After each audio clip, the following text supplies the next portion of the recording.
Assalamualaikum warahmatullahi wabarakatuh. Saya Yeni Haldaini Agustin, NIM 18.00010181 akan mempresentasikan tentang proses dan teknik penyusunan RPJMD.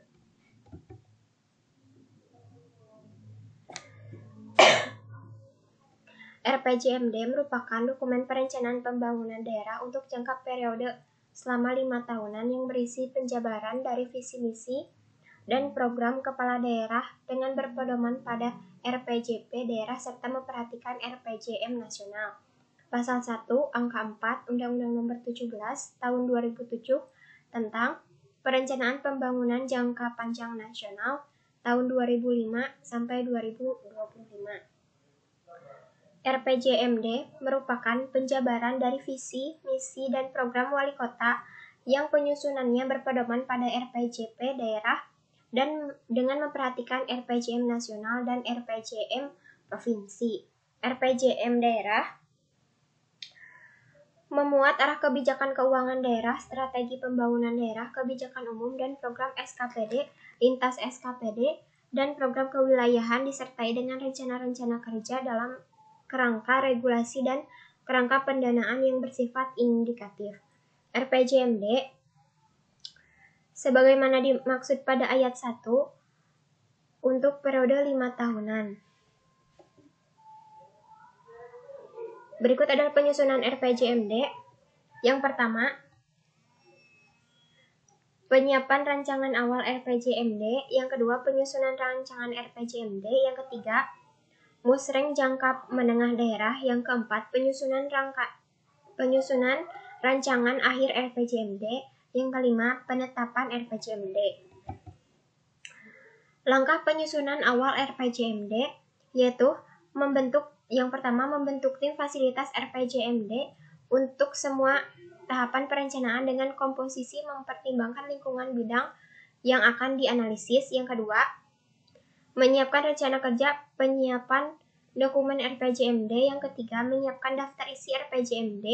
Yang keempat, menginventarisasi data dan informasi. Yang kelima, menjabarkan visi, misi, dan program wali kota ke dalam strategi pembangunan daerah, kebijakan umum, program prioritas wali kota, dan arah kebijakan keuangan daerah.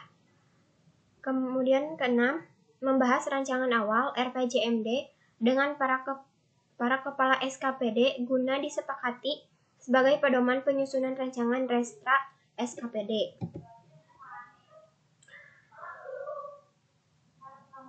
Langkah penyusunan RPJMD. Yang pertama, mengidentifikasikan rancangan restra SKPD ke dalam rancangan awal RPJMD menjadi rancangan RPJMD. Kemudian ada sosialisasi. Melakukan sosialisasi, konsultasi publik dan atau penjaringan aspirasi pemangku kepentingan pembangunan atas rancangan RPJMD. Yang kemudian menerima secara resmi naskah rencana restra SKPD yang disampaikan oleh kepala SKPD. Kemudian ada menilai dan membahas konsistensi rancangan restra SKPD dengan SKPD terkait terhadap tugas dan fungsinya. Langkah musrenbang jangka menengah daerah yaitu ada persiapan, menggandakan naskah rancangan RPJMD.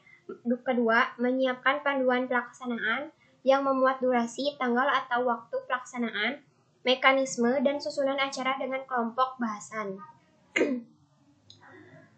Yang kedua ada pelaksanaan yaitu pemaparan visi, misi, dan program wali kota, pemaparan kondisi umum daerah dan prediksinya, pemaparan dan penyepakatan strategi pembangunan daerah dan kebijakan umum, pemaparan dan penyepakatan arah kebijakan keuangan daerah. Yang kelima, pemaparan dan penyepakatan program pembangunan daerah yang meliputi program SKPD, lintas SKPD, dan program kewilayahan. perumusan kesepakatan para pemangku kepentingan pembangunan hasil musrenbang jangka menengah daerah. Pembacaan hasil rumusan oleh Kepala Bapeda. Langkah penyusunan rancangan akhir RPJMD. Penyusunan rancangan akhir RPJMD dengan memuat kesepakatan hasil musrenbang jangka menengah daerah dibantu tim fasilitasi. Yang kedua, menyusun naskah akademis rancangan peraturan wali kota tentang RPJMD dibantu tim fasilitasi dan Kepala SKPD yang bertanggung jawab terhadap pelaksanaan fungsi dan fungsi hukum. Ketiga, menyampaikan rancangan akhir RPJMD beserta naskah akademis dan naskah kesepakatan hasil musrenbang jangka menengah daerah kepada wali kota. Penetapan RPJMD. Yang pertama, RPJMD daerah ditetapkan dengan peraturan wali kota sesuai dengan peraturan perundang-undangan RPJMD, ditetapkan dengan peraturan wali kota sesuai dengan peraturan perundang-undangan. Yang kedua, RPJMD merupakan pedoman bagi Kepala SKPD untuk menyempurnakan rancangan Restra SKPD menjadi Restra SKPD yang ditetapkan dengan peraturan Kepala SKPD. Yang ketiga, penetapan peraturan wali kota tentang RPJMD dilakukan paling lambat 3 bulan setelah wali kota terpilih dilantik. Yang keempat, RPJMD merupakan dokumen perencanaan jangka menengah daerah yang menjadi pedoman dalam penyusunan Restra SKPD. Terima kasih, sekian presentasi dari saya. Wassalamualaikum warahmatullahi wabarakatuh.